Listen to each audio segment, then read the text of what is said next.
अखण्डमण्डलाकारं व्याप्तं येन चराचरम्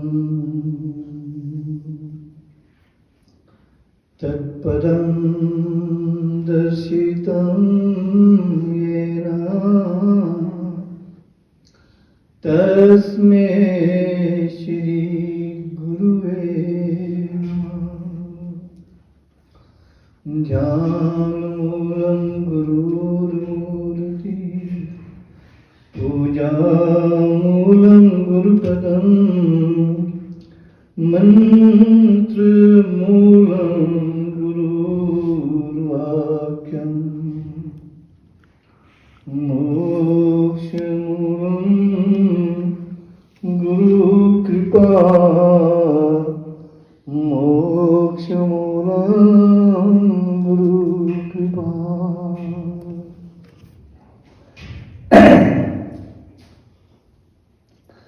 ब्रह्मानन्दं परं सुखदं केवलं ज्ञानमुक्तिं द्वन्द्वातीतं गगनसदृशं तत्त्वमस्यादिलक्ष्यम् एकं नित्यं विमलमचलं सर्वधी साक्षिभूतं भावातीतं त्रिगुणरहितं सर्वं तं नमामि सद्गुरुं तं नमामि।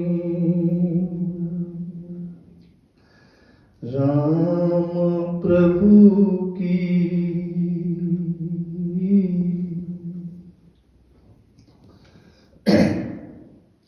राम प्रभु की राम प्रभु की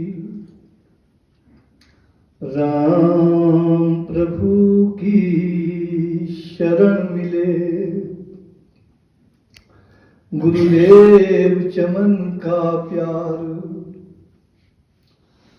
राम प्रभु की शरण मिले गुरुदेव चमन का प्यार। साधन योग में रत रहूं जग का हो उद्धार श्री प्रभु राम लाल की श्री सतगुरुदेव की जय शरण। राम प्रभु सा इष्ट कहाँ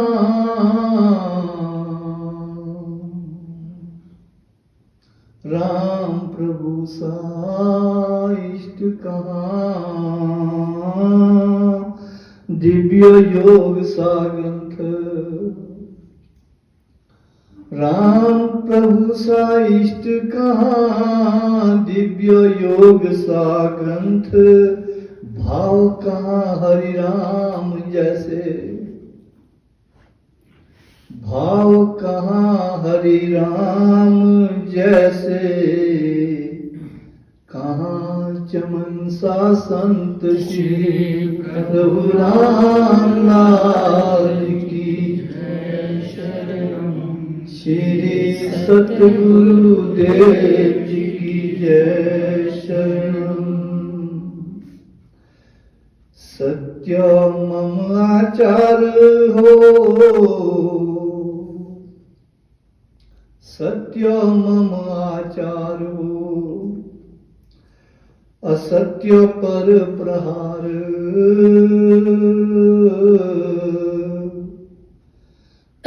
सत्य मम आचार हो असत्य पर प्रहार। सेव करूं मैं साध जनों की मन में हो करतार श्री प्रभु राम लाल की जय शरणम। श्री सतगुरुदेव जी की जय शरणम। सेवा में मैं रत रहूं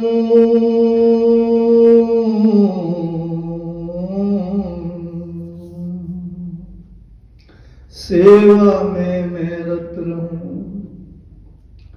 सेवा में मैं रत रहूं हो योग प्रचार, प्रभु भक्तों का दास रहूं, करूं अपना उद्धार। श्री प्रभु राम लाल की जय शरणम श्री सतगुरुदेव जी की जय शरणम सेवा में मैं रत रहूं, सेवा में मैं रत रहूं, सेवा में मैं रत रहूं, हो योग प्रचार, प्रभु भक्तों का दास रहूं, करूं अपना उद्धार। श्री प्रभु राम लाल की जय शरणम श्री सतगुरुदेव जी की जय शरणम। करुणा सागर श्री प्रभु जी के भक्ति स्वरूप बंधुओं को मेरा लाख लाख नमन। अनंत कोटि ब्रह्मांडों के नायक योगेश्वर प्रभु रामलाल जी महाराज जी के अनन्य कृपा से हमको उनको स्मरण करने का, उनको याद करने का अवसर प्रदान होता रहता है।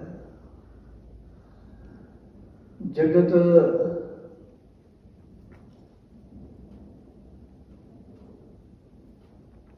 बहुत ही व्यस्त है,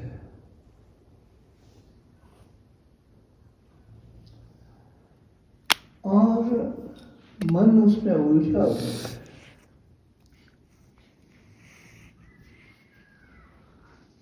वहां से निकलकर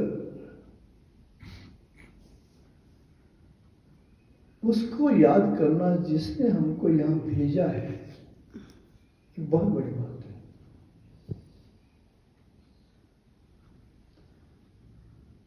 जिसने हमको यहां भेजा है उसको ये मन याद नहीं करने देता, क्योंकि जगत बड़ा व्यस्त है और उसमें मन उलझा हुआ है। वो क्षण बड़े अच्छे होते हैं जब हम उसको याद करते हैं जिसने हमको यहां भेज रखा है। योगेश्वर प्रभु रामलाल जी महाराज उसी सत्ता के मालिक हैं। हम में और में इतना फर्क है कि ये स्वयं अपनी इच्छा से आते हैं, अपनी इच्छा से जाते हैं। हम इनकी इच्छा से आते हैं और इनकी इच्छा से जाते हैं। तो वो परमेश्वर, वो सत्ता जिनकी इच्छा से हम यहाँ आते हैं, उसको याद करना भी जरूरी, जिनकी इच्छा से जाना भी है। एक सत्ता है कोई जिसको खोजा हुआ है, उनको याद करना हमारा धर्म है। और योग का धर्म यही है, उनको याद हम करते रहें और अपने को याद करने का, वो स्मरण करने का जो मौका देते हैं, ये एक कुछ ही लोगों को नसीब होता है। बस प्रार्थना यही होती है कि हम लगातार ही उनको याद करते रहें। बच्चा जितना अपनी माँ को याद करेगा, माँ उसका ध्यान रखेगी। और जो जीव इस कार्य में लगे हैं, समझो उनका कुछ प्रारब्ध अच्छा है, भाग्य अच्छा है, कर्म अच्छे हैं, गुरु की कृपा है। और उसके लिए अगर सद्गुरु मिल जाए तो सोने में सुहागा है। तो तो बात कुछ और बन जाती है। फिर ये मन कुछ और संसार की दौड़ें कम कर देता है, ईश्वर की तरफ जाने की ज्यादा सोचता है। इसीलिए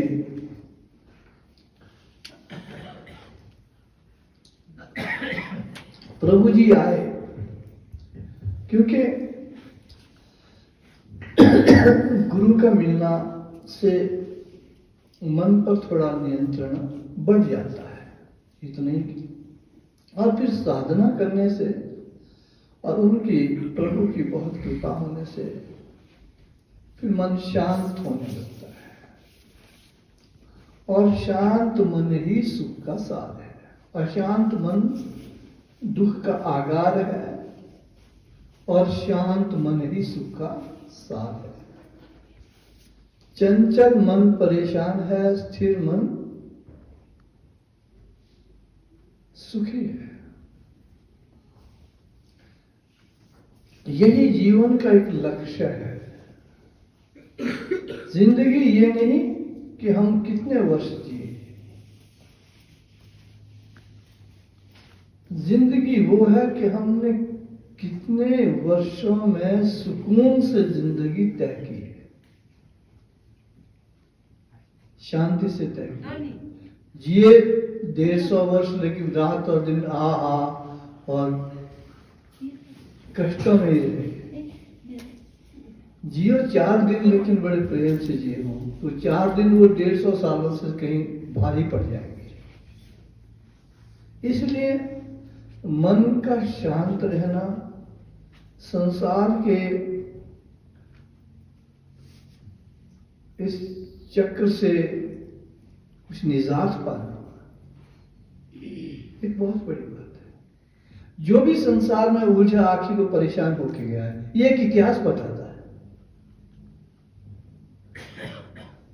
ग्वालियर जी साहित्य के विद्वान हैं, इन्हें पता है सारे इतिहास का। जो भी संसार में उलझा वही परेशान हुआ।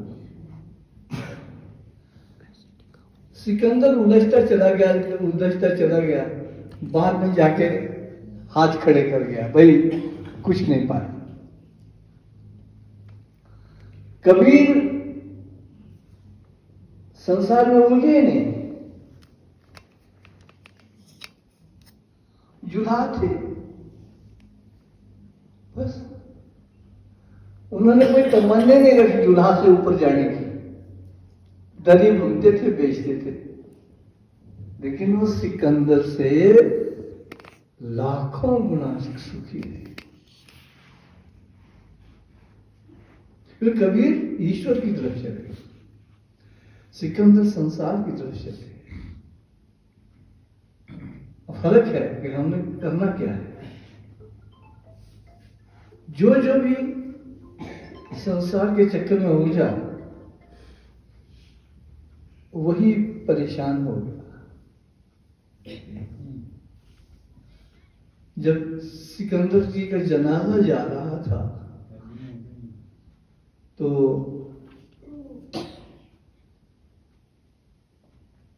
उन्होंने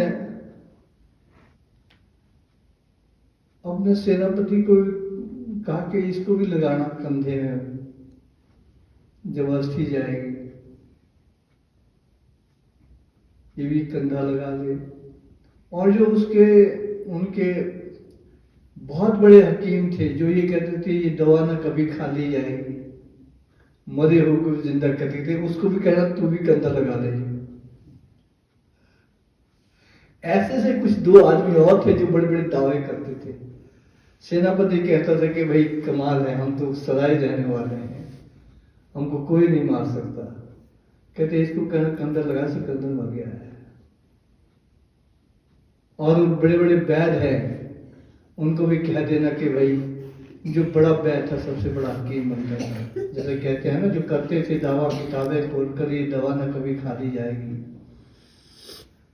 जो कहते थे तो मरे हुए को जिंदा करती, तो उसको भी कह देना कि सिकंदर मर गया है। तो 2 आदमी और थे, उनको काफी, उनको भी लगा देना, जो भी ऐसे दावे करते थे। आखिर वो परेशानी में गए। लेकिन कबीर हैं, तुलसी हैं, रहीम हैं, उन्होंने कमाया, संसार की तरफ नहीं दौड़े, वो भगवान की तरफ दौड़े। जो भी ईश्वर की तरफ दौड़ा वो आखिर सुकून पा गया। ऐसे ही प्रभु जी जब आए तो जो जो भी उनकी शरण में आए उनको सुकून मिला। जो जो भी सतगुरु की शरण में आए उनको सुकून मिलना वाजिब है, मिलता है।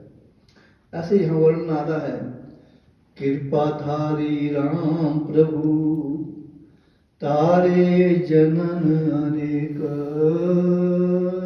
शरण पड़ा जो आए कर, सुखी भया हर एक श्री।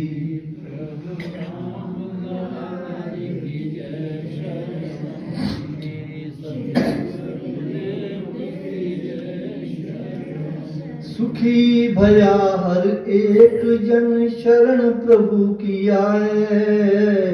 राम लाल कली काल में भक्तन बने सहाय, श्री राम लाल जी की जय शरणम, श्री सतगुरुदेव की जय शरणम। था तपी हर नाम दास, रुधिर बहत जिस दे,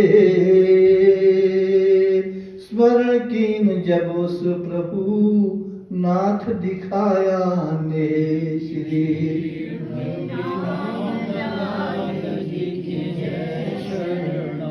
श्री सतगुरु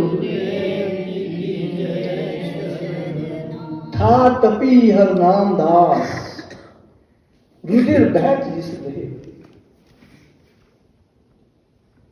स्मरण कीन जब उस प्रभु नाथ दिखाया नहीं। तपी हर नाम दास का वर्णन आता है। था तपी, बहुत तपी था। था तपी हर नाम दास, रुधिर बहत जिस दे, जिसके शरीर से खून ही खून निकल रहा था। स्मरण कीन जब उन्होंने प्रभु को सच्चे दिल से याद किया, नाथ दिखाया नहीं, तो नाथ ने, उस मालिक ने, उस प्रभु ने अपना प्यार दिखा दिया था। ये बात पटना की है।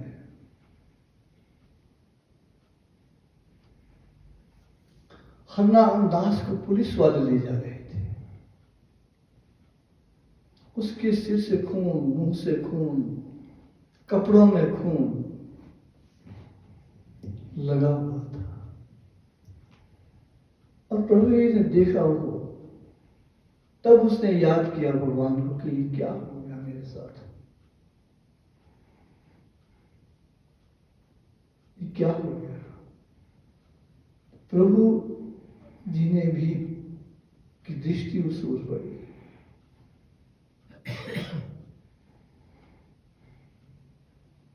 प्रभु जी के साथ श्याम नारायण वकील थे, जो पटना हाईकोर्ट में वकील हुआ करते थे। वो उन्होंने वकालत छोड़कर वो प्रभु रामदास जी महाराज के साथ आ गए थे। उन्होंने श्याम नारायण वकील को कहा कि भाई ये जो पीछे है, जिसके खून ही खून बह रहा है शरीर से, और पुलिस इसको पकड़ के ले रही है, इसको जमानत करके इधर ले आओ। श्याम नारायण वकील बहुत टॉप का वकील था हाईकोर्ट का, लेकिन वही बात के वहां वो झूठ को सच बना रहा था, जो उसे पसंद नहीं आया। कि झूठ को सच बनाना है तो मैं नरक को चले जाऊंगा। सच को सच बनाना तो ठीक है, लेकिन झूठ को सच बना देंगे, जिसने कत्ल किया उसको आप बेगुनाह साबित कर देने की कोशिश में लगे हैं, तो ईश्वर के न्याय से नहीं बचोगे। श्याम नारायण वकील ने वकालत छोड़ दी थी और वो आ गए, प्रभु के पास आ गए थे। लेकिन फिर वहां एक प्रभु भगत हरनाम दास तपी को देखकर प्रभु जी ने भेजा वे जमानत करा दो। जमानत करके हरनाम दास तपी को प्रभु जी के पास लाया गया, नहलाया गया, खून साफ किया गया और उसको भोजन कराया। लेकिन तपी था, बात नहीं करता था। उसने कसम खा ली थी कि मैं अब कोई बात नहीं करूंगा। तपी था वो, प्रभु जी से भी बात ना करे, श्याम नारायण जी से भी बात ना करे, किसी से कोई बात ना करे, हूं करता था। हुआ क्या, अब उसने भी यही सोचा कि भाई कि ये सुना है, जैसे हमने कहा कि भाई ईश्वर की तरफ जाएंगे तो सुख है, अगर संसार की तरफ दौड़ेंगे तो दुख है। वो भी ईश्वर की तरफ जाने लगा, लेकिन दुख ही दुख आ गए। कारण क्या, कारण ये कि जो भी मिला उसको ठीक गाइड नहीं मिला।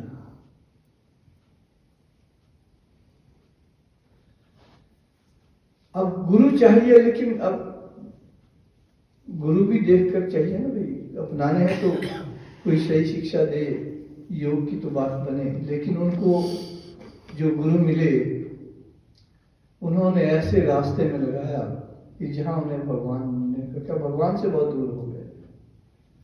12-12 साल वो आदमी एक टांग पर खड़ा रहा और मंत्र जपता रहा, 12-12 साल कि भगवान मिलेंगे।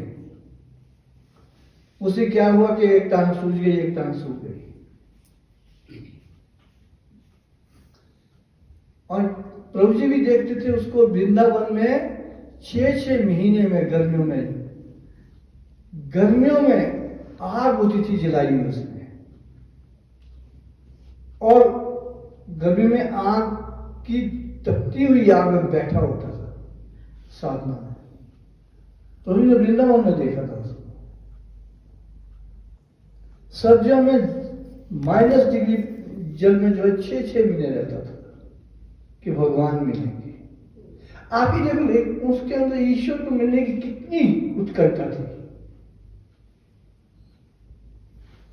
उसके इस प्रकार से कम 60 साल या कि 60 से 70 के बीच में वर्ष खत्म हो गए, लेकिन भगवान नहीं मिले। और भी बहुत कुछ उसने तब किया। आखिर उसने क्या किया कि एक मंदिर में बिहार में जाके बैठ के कि अब मैं किसी से कोई बात ही नहीं करूंगी। जिससे बातें की उसने मुझे उल्टे रास्ते पर लगा दिया। और उस मंदिर में रात को भूत पत्थर मारता था, जो भी लोग आते थे उन पर पत्थर बरसाते थे। तो लोग बोले वहां देखते थे तो वहां कोई नहीं होता था। एक दिन देखा कि भला आज मिल गया पत्थर बरसाने वाला। लोगों ने पकड़ लिया, भाई इसने तो कईयों के सिर फाड़े। लोगों ने उसका सिर फाड़ दिया, पीटा, घसीटा, बाल खींचे, मतलब जो कुछ जिसके दिल में आता था। मतलब जब खून से लथपथ हो गया फिर पुलिस के हवाले। अब उससे पूछे थे तू कौन है, उसने कसम खा दी थी कि मैं बात नहीं करूंगा, हूं करता था। वही बात करनी नहीं, बस हूं करता था। तो लोगों ने पकड़ दिया, बोले बात नहीं करता, यही है। अब ये हरनाम दास जी ने जब ये देखा कि भाई देखो भगवान भी कब और किसको कैसे मिलते हैं, फिर जाके कहीं वो पुलिस वाले ले जा रहे थे, कह रहा था भगवान तुझको ढूंढते ढूंढते ये हाल हो। लोग तो कहते थे इस रास्ते में सुख है, मेरे को ये सुख मिला है कि सिर फट गया है, खून खून आ रहा है, मैं बात जिससे करूं तो उल्टे रास्ते पे लगा देता है। मैं ये मान के हो सकता है भगवान आप इस रास्ते मिलेंगे, ठीक कह रहा है।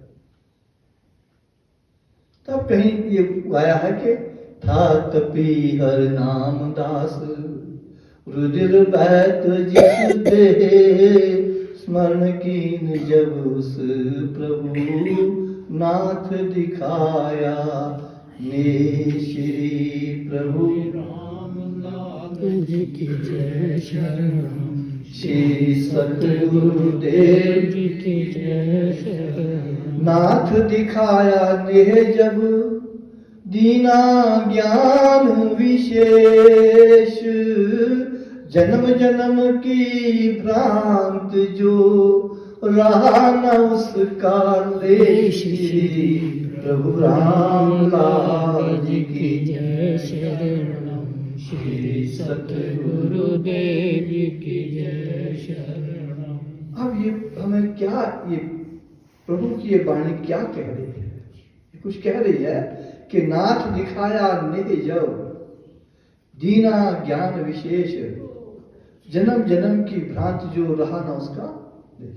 जब मालिक ने, सतगुरु ने, प्रभु ने प्यार दर्शा दिया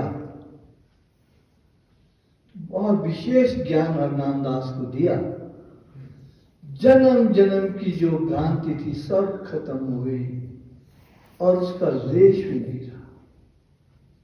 बशर्ते कि प्रभु अपना प्यार दिखा दे तब हुआ ना। जब तक प्रभु का हम पे प्यार नहीं आया तब तक ऐसा संभव नहीं है भाई। अब हम सत्संग में रोज आते हैं, प्रभु के पास माथा टेकते हैं, आते रहे, पता नहीं कब प्रभु का प्यार हम पे आए। अब हरराम दास पर प्यार, प्रभु के आने की कहानी कितनी लंबी है और कितने दुखों से वो गुजरा, फिर कहीं ईश्वर को उस पर प्यार आया और हम कह दें कि जल्दी प्यार आ जाए। आ भी सकता है कि पिछले कोई जन्म ऐसे हैं अच्छे हैं, आ भी सकता है, हमारी भ्रांतियां भी नष्ट हो सकती है और समय भी लग सकता है। और प्रभु जी बैठे हैं, इनके लिए कुछ भी मुश्किल नहीं है। प्रभु रामलाल जी महाराज कोई ऐसी सत्ता नहीं है कि ये मिल नहीं सकते, हमसे आ नहीं सकते, ध्यान नहीं दे सकते, समाधि नहीं दे सकते, बात नहीं कर सकते। ये उस सत्ता के मालिक है। ये जब चाहे हमारे लिए सब कुछ कर सकते, बशर्ते इनका प्यार कब हमारे ऊपर उमड़ता है। बस सवाल है कि उस क्षण की इंतजारी में हम सब रहते हैं। और ये सौभाग्य है कि इन्होंने हमको बुला रखा है, वो इसीलिए कि कोई समय आएगा जब मैं तुम पर जो हूं अपनी कृपा बरसाऊंगा। कोई समय आएगा जब तुम मुझे बहुत प्यारे हो जाओगे, उस दिन तुम्हारी सारी भ्रांति नष्ट हो जाएगी और मुझको प्राप्त हो जाओगे।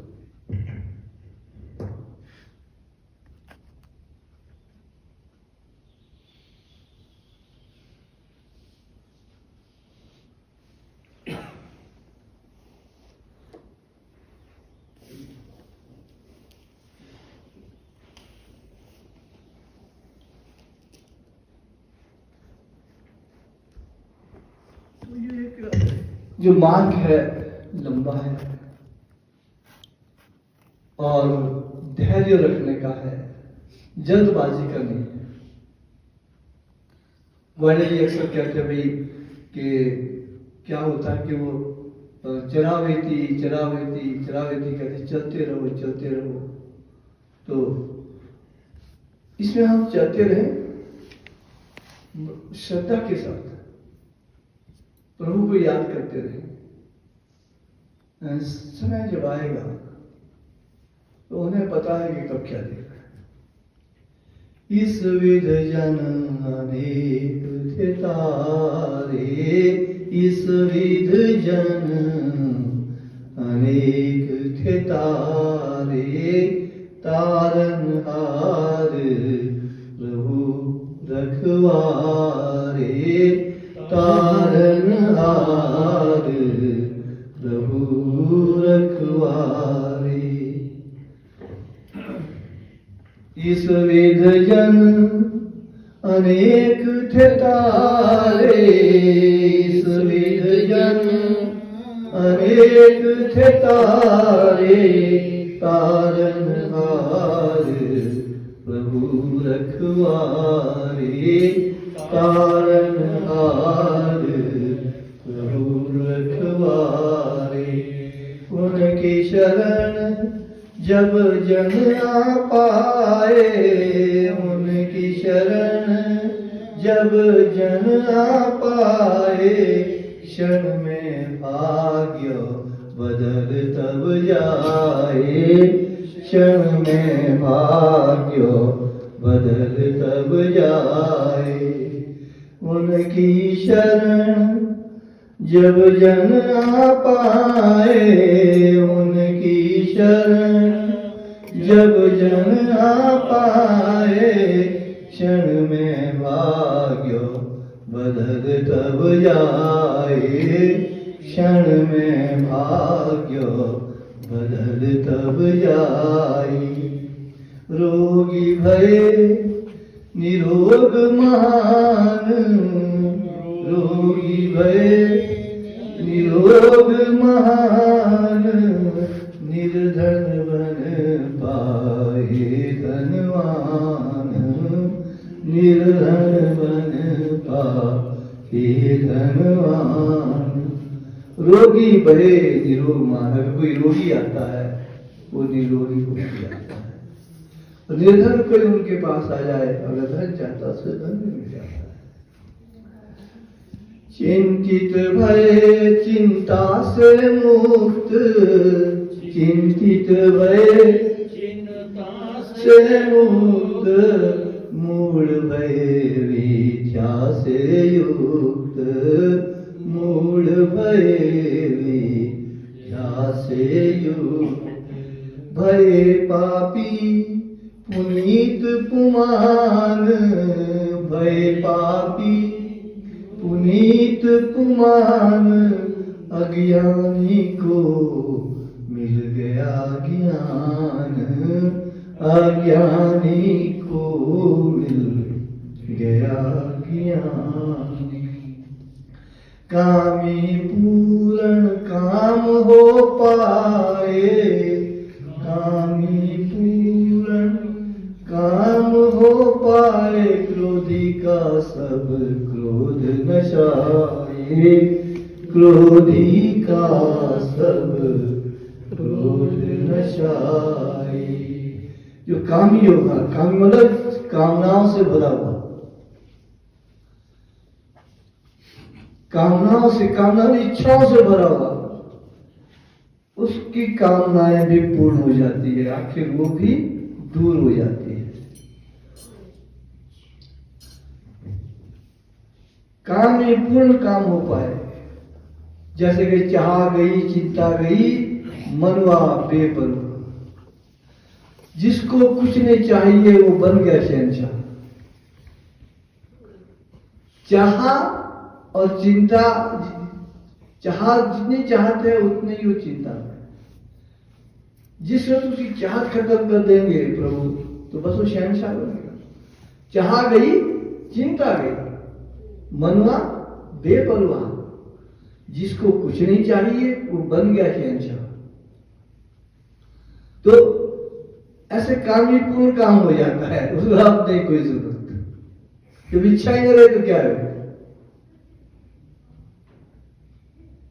काम ही पूर्ण काम हो पाए, क्रोधी का सब क्रोध नशाए, लोभी के चित्त रहे न लोभ, नशे क्षुद्ध का सकल क्षोभ। प्रभु निवारे सकल अहंकार, जन भये नहीं कहीं खवा। सारा अहंकार नष्ट कर देता। प्रभु का जन मानो ममीत, प्रभु के पास है बहुत पुनीत। गुरु का कार्य होता है कि अहंकार को खत्म करना। सबसे बड़ा काम गुरु का है कि अहंकार को समाप्त करना। अगर शिष्य का अहंकार खड़ा रह गया तो समझो गुरु ही नहीं, तो गुरु के पास गए नहीं। पहला कार्य गुरु का है कि शिष्य का अहंकार खत्म हो जाए। इसीलिए कुछ संत लिखा करते थे कि जब आप अंदर आएंगे हमारे यहाँ तो अपना जूतिया दिमाग गेट के पास बाहर उतार के आ जाए। अब वो पता ही कितने अच्छे संत थे कि नहीं, अलग बात है, लेकिन कहने का मतलब ये था कि अहंकार खत्म करके आए। ऐसे नहीं कि जैसे जूते पहन के अपने चूल्हे के पास चले जाते, वही नहीं आता। दिमाग में जो तुम्हारे फतूर चढ़ा है उसको हमारे सामने जो है आप बखारते रहे, वो भी नहीं। दिमाग खाली करके आ जाता। पर अलग बात है कि कभी गलत गुरु के चक्कर में पड़ गए तो पता नहीं उसमें क्या भर देगा, है ना। पर अगर सही गुरु के पास है वो लिखेगा भी नहीं ऐसा बात कि दिमाग वो आते आते ही दिमाग खाली कर देगा। वो समझ कहीं पूरे गुरु के पास पहुंच गए, उसको लिखने की जरूरत भी नहीं होगी, न समझाने की जरूरत। गुरु क्या है? गुरु एक मौन व्याख्यान है, मौन व्याख्यान है, बिन कहे ही सब कुछ कर देगा। बोलने की उसको जरूरत ही नहीं है। एक मौन व्याख्यान है, उसको देखते देखते ही आप उसका आचरण देखते, उसको चलते फिरते, उसके पास रहते, उठते बैठते ही वो एक मौन व्याख्यान है। वो बोलेंगे नहीं आपको, वो गुरु है। और शिष्य कौन है? चिन्ह संशय, मतलब कोई शक्ति नहीं है, उधर कोई संशय ही नहीं, जब उन्होंने कहा ठीक है। बस यही है, गुरु और शिष्य दो बातें हैं, मौन व्याख्यान और चिन्ह संशय। जब आप वहां पहुंच गए, आनंद ही आनंद है। इसीलिए आप यहाँ आनंद भवन में आए हुए हैं। आनंद ही आनंद है। प्रभु जी हमारे सतगुरु हैं और शिष्य और चिन्ह संशय वाला आ जाए, संशय खत्म हो जाए, शिष्य वैसा आ जाए और प्रभु जी आनंद देने वाले हैं। ये मौन व्याख्यान है। हमारे योगीराज चंद्रमोहन जी कभी उनके पास आते थे भगत, तो कहते ये समस्या है, तो कहते प्रभु जी के पास बैठ जाना, उनको देखते रहना। कहने मतलब गुरु एक मौन व्याख्यान है, देखते रहो, ये मौन है, चुप है, खुद कर लेंगे जो करना होगा। ये पूरे सतगुरु है। गुरु एक मौन व्याख्यान है और शिष्य छिन्न सच्चा है, इसका कोई संशय नहीं होता। तो समझो उसकी जिसको जीवन की राह मिल जाती है, उसको कहने की आवश्यकता नहीं होती है। ऐसे प्रभु जी है। तो प्रभु जी गुरु का कार्य ये होता है कि वो अहंकार समाप्त कर देते हैं।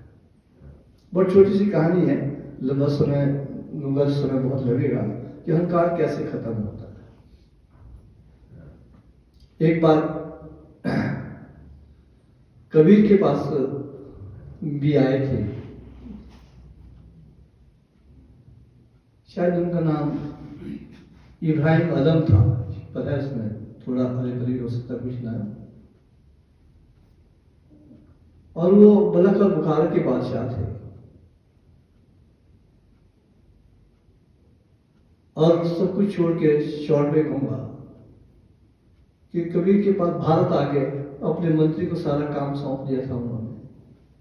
भारत में आके कबीर की कुटिया में रहने लगे कि मुझे भी आध्यात्म ज्ञान प्राप्त कर सकते, कहते हैं उसमें शांति है। जब भारत में आए तो कबीर की कुटिया में जब रहने लगे, 6 महीने जब हो गए तो लोई कहती है कबीर जी से कि आप अब इसको भेज दो यहां से। मतलब क्यों? तो मैं इसकी शक्ल देख नहीं पा रही, सूख गया है ये लड़का, काला हो गया है, चेहरे पर झुर्रियां पड़ गई है, गाल इसके पीछे गए हैं। तुम तो कहते थे कि राजा है, अब इसके ये हाल हो गए। अब जो हम खाते हैं सूखी रोटियां वही खा रहा है और चटाई पर सोता है। अब तो शिष्य बन गया ना आपका, ये बहुत हो गया इतना कहते। और कबीर कहे कि नहीं बना है। गुरु तो मन को जानते थे कि नहीं बना भाई, अभी शिष्य नहीं बना ये। बोले कैसे नहीं बना? बोले टेस्ट कर ले। बोले क्या? बोला जब ये कुटिया से बाहर जाएगा ना, तुमने छत पे चले जाना और छत पर जो अपना कूड़ा करकट है कमरे का ना इकट्ठा करके उसको ऊपर हमारे शुपा कहते हैं ना, उसमें लेके छुपे में लेके जाके इसके सिर पे डालना जब ये बाहर निकलेगा। तो चलो कर लेते हैं, टेस्ट तो करना पड़ेगा शिष्य बनाए कि नहीं। चलो कर लेते हैं। जब इब्राहिम अदन वहां कुटिया से बाहर निकले तो उन्होंने सारा कूड़ा करकट उसके सिर पर डाल दिया। ऊपर को देखा तो गुरु माता है। अब क्या बोले भाई, बोल नहीं पाया कुछ नहीं कि मेरे सिर पर ये कूड़ा। अब राजे के सिर पर, एक राजा अंदर से राजा था भी, कूड़ा करकट डाल दिया। वो डालने के बाद वो कहता है निहायत सख्त अफसोस, इतना कहा, कह ही दिया कि निहायत, क्योंकि उर्दू में कहता ना बड़ा बुखारे में, तो कहता है निहायत सख्त अफसोस। अगर बुखारे होता तो जो करता सो करता, आगे बढ़ेगा। आके डोई जब नीचे आई, किसी ने पूछा कि क्या कहा इसने, बोला ये कहा कि निहायत सख्त अफसोस, अगर बुखारे होता तो जो करता सो करता। बोला शुक्र है भाई जो तुम बुखारे नहीं हुई, फांसी चढ़ा देता तुम्हें। अब ये शिष्य का अभी भी राजा है अंदर से। अब गुरु का काम क्या है, करेगा अहंकार को खत्म करना। इस समय है भी नहीं खत्म। तुम कहते शिष्य बन गए, कमजोर हो गए, काला हो गए, गाल पिचक गए, कमजोर, चल नहीं पा रहा है, चक्कर आ रहे इसको, तो आते रहे चक्कर, होता रहे काला, पिचक जाए इसके गाल। मुझे क्या करना इस बात। अब शिष्य बनना है तो शिष्य तो बना नहीं, ये तो अभी राजा ही है। ये तो कह रहा है कि न्याय सख्त अफसोस, अगर बुखारे होता तो जो करता सो करता। तो बुखारे होती लोही फांसी चढ़ जाती, लोही बेचारी चुप हो गई। बोला ये तो ये बात ठीक है। कहते आते रहे चक्कर, हमें क्या लेना, अगर आ जाता उसी को। गुरु के पास गए तो वहां कोई लड्डू पेड़े खाने नहीं जाते हैं, याद रहे। वहां मटर पनीर खीर खाने नहीं जाते सत्संगों में, फिर तो भोगी बन जाओगे। कोई गजरेला खाने नहीं जाते, वहां अहम को समाप्त करने जाते हैं। जब तक वो नहीं गया तो क्या कह सत्संग, अहम खड़ा रहा। कभी ने कहा नहीं मैं नहीं इसको भेज सकता। 1 साल हो गया, फिर कबीर ने कहा भाई हाँ अब भी बन गया शिष्य। तो बोले टेस्ट लूं। अब आपको पता महिलाएं बड़ी जिद्दी होती है, क्या बताता हूं जरा। अभी जब मैंने कहा शिष्य बन गया तो तब तो ये इन्होंने कहा कि टेस्ट ले, तो कहते नहीं बना। अब जरा मैं भी टेस्ट ले लेती हूँ। तो आपको पता महिलाएं तो फिर खतरनाक टेस्ट लेती है, ये नहीं बचती। तो तब बताऊंगा कि क्या बोलता है जरा। उन्होंने क्या किया, मल मूत्र इकट्ठे कर दिए कंठ में। तो अब इसके सिर पे ठोकूंगी छत पर, तब तक कि क्या बोलता है जरा। बोला कर दे टेस्ट। बोला कर लूंगा जो मर्जी। कहते जो मर्जी कर लो। बोला मैं ऐसा करूंगी। बोला कर लो। बड़ी हैरान हो गई यार, क्या बात कर रहा है, बन गया होगा। अब तो सो तो कूड़ा करकट डाला था, अब मैं मलमूत्र डालूंगी। कई छत पे कंटर में मलमूत्र इकट्ठा किया। और इब्राहिम जब बाहर निकले सिर पे डाला। वो ऊपर को देखता है, ओह गुरु माता है।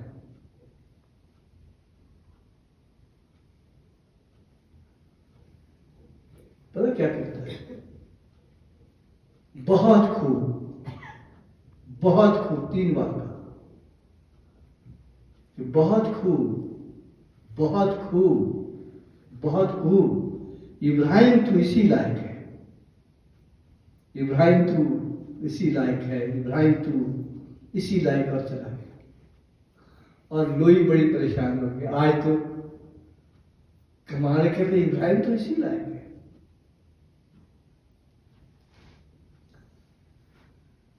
और नीचे आके फिर कबीर जी को कहा कि आप मन को पहचानते, मैं मन को नहीं पहचानता। मैं तो सोचा था कि बन गया होगा। ये फर्क होता है आंख में कि कब शिष्य क्या बना है कि नहीं बना है, इसका अहंकार क्या है। सत्संग में आने का मतलब है अहम शून्य हो गया, तब शिष्य बनते हैं। चिन्ह संशय, गुरु क्या? मौन व्याख्या। शिष्य क्या? चिन्ह संशय, कोई शिष्य नहीं। अब उसके बाद इब्राहिम को कोई संशय, आगे बहुत कहानी है, मैं नहीं कहूंगा, समय है। वो चिन्ह संशय हो गया। वो कहते हैं इब्राहिम तो इसी लायक है। बहुत खूब, बहुत खूब। कहने का मतलब है, हम सत्संग में आते हैं, प्रभु जी के पास आते हैं। अब हरनाम दास जी भी आए, तब तक उसका भी अहंकार जीता था कि मैं एक टांग पर खड़े रह के भगवान का मंत्र करूंगा। एक टांग सूझ गई, एक टांग सूख गई, कुछ ना कुछ अहम तो था अंदर। मैं तपी धूप में करूंगा, भगवान कैसे नहीं आएंगे, मैं इतना तप करूंगा। मैं 6 महीने के तब भी नहीं मिली। बाद में रिजल्ट क्या मिला कि सिर फटवा दिया, बाल फटवा दिए। जब तक सतगुरु नहीं मिले गुरु, फिर कहीं सतगुरु को याद आई। फिर उसके बाद हरनाम दास तो सिद्ध पुरुष बन गया, 24 घंटे लगातार ध्यान में रहता था। ऐसी स्थिति हरनाम दास की। प्रभु कृपा करे कि हम सबको अच्छे रास्ते पे अपनाएं। अहम खत्म करना बड़ा जरूरी होता है। हम जब गुरु क्या करते हैं? अहम खत्म करना। हम जब होशियारपुर में जाते थे आश्रम में, तो वहां क्या होता था? वहां मर्द जो है ना, कभी अपनी थाली नहीं धोते थे।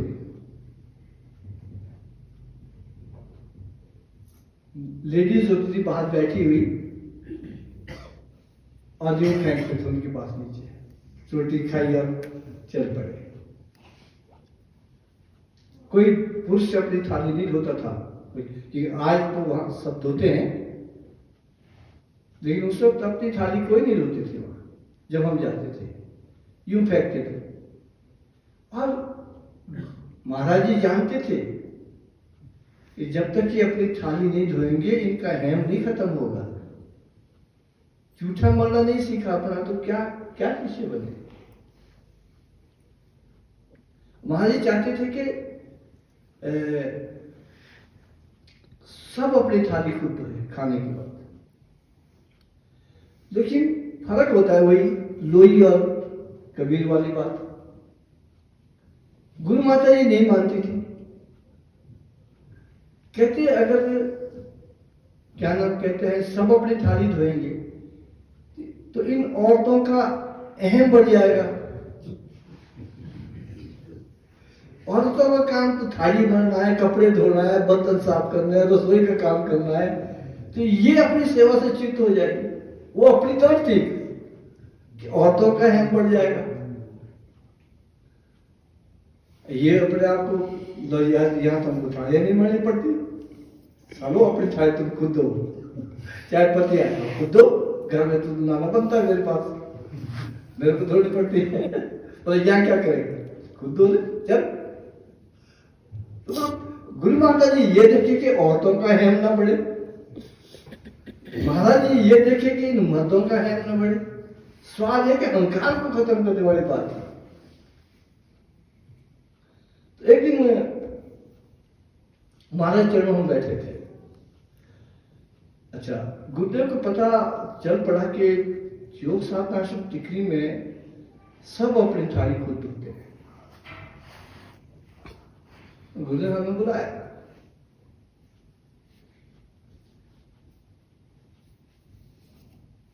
कि हाँ ठाकुर जी आइए बैठो। बोला आपके थाली का क्या सिस्टम है वहां पे? मैं कहा महाराज जी हम खुद धोते हैं।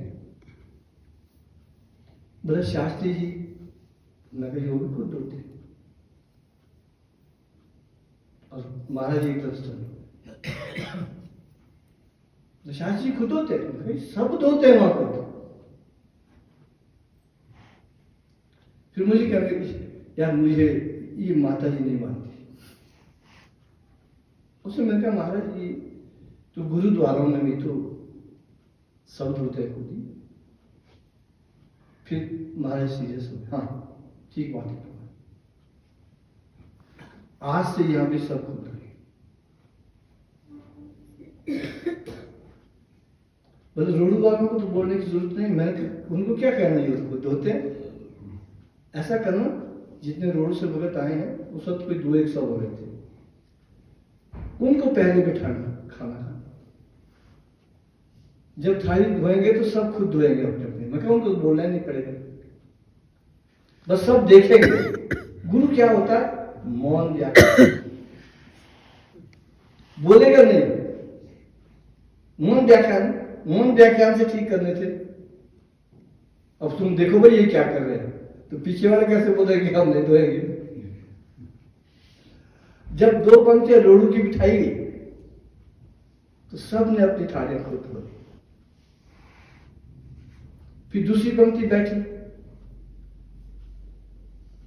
और फिर कह भी दिया गया कि आदेश हुआ है कि सभी अपनी थालियां खुद धोएंगे।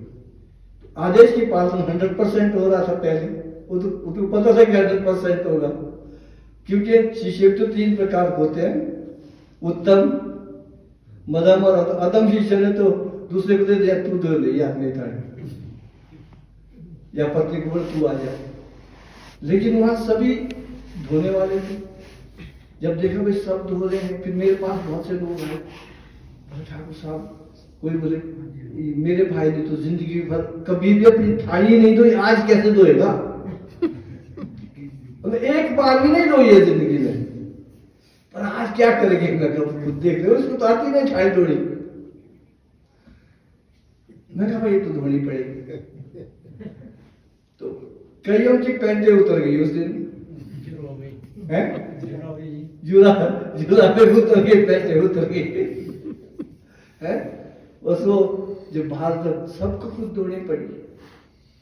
जब तीसरी पंक्ति बैठी तो सबको खुद धोनी पड़ी। होता क्या था, सब महिलाएं भी थाली धोने से कतराती थी। मैं ये ना माने कि वो बहनें आज सुन रही होगी मेरी बात को, लेकिन ये बात सत्य थी। धोती थी वो 1 घंटे 2 घंटे, 12 बजे तक थालियां धोने के लिए रहती थी। खाना खाने के बाद रोडू की 3-4 महिलाएं लगी रहती थी तब, और सोने जाना पड़ता था। आश्रम में सोने की व्यवस्था नहीं थी।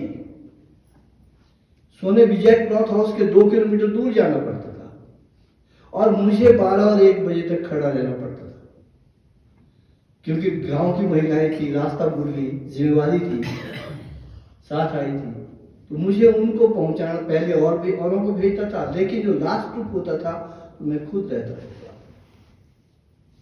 और फिर अपने साथ लेकर उनको 12 बजे जाके वहां सुलाना है।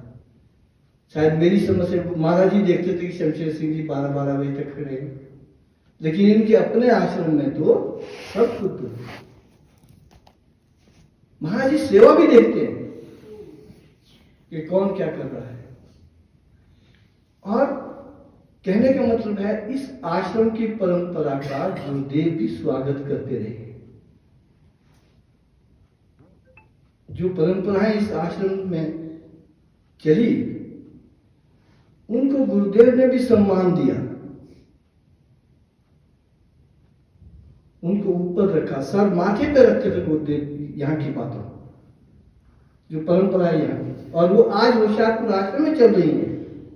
उसका अनुसरण मुख्य आश्रम में हुआ उनकी कृपा से। और कारण क्या था, मौन व्याख्यान और छीन संचय और अहम खत्म हो। तो ये सब चीजें गुरु के दर पे मिलती है। और सदगुरुदेव महाराज जी को देखो, जो परंपरा इस आश्रम में चली, उनका विरोध तो खैर उन्होंने कभी भी नहीं किया। एक भी परंपरा जहां भी हम प्रचार करने गए, कुछ भी करने गए, उनसे उत्साह ही उत्साह मिला। बल्कि जो परंपराएं यहां पर शुरू हुई उनको स्वयं उन्होंने स्वीकारा है और अपने आश्रम का जो है वहां की परंपराएं भी उसी प्रकार, उसी के अनुरूप ढालेगी जो कि इस आश्रम में हुआ करती थी। हालांकि आश्रम उनका बना है, तो जो भी कार्य इस आश्रम ने किया, चाहे उनको पूछ के किया, चाहे उन्हें बगैर उनके आदेश से किया, लेकिन उन्होंने हर एक कार्य का सम्मान किया है, हर एक कार्य को सराहा है। और उसी प्रकार से उन्होंने सराहते सराहते अपने आशीर्वाद से भी हमको बड़ा अभिभूत किया। मैंने समझता कि ऐसा आशीर्वाद जो रोडू क्षेत्र को मिला हो और इस आश्रम को उन्होंने अपने अपने अमृत वाणी में दिया हो और अपने मन में से हम सबको दिया हो, अन्यत्र हमें नहीं मिला, कहीं दिया होगा, हो सकता दिया हो, लेकिन हमारी नजर में कहीं ऐसा नहीं लगा कि ऐसा आशीर्वाद कहीं भी किसी को भगवान चरण की मुखारबिंद से प्राप्त हुआ। उन्होंने ना ही कभी इस आश्रम की किसी परंपरा का विरोध किया, उन्होंने ना ही कभी इस आश्रम द्वारा किए गए किसी भी प्रकार के योग के प्रचार का विरोध किया, बल्कि उत्साही बनाया। यहां तक कि जो आश्रम में यहां परंपराएं चलती थी उनको स्वीकारा, उनको अपने आश्रम में, कुशापुर आश्रम में उनको प्रचलित किया। ये मेरे गुरु की महानता है।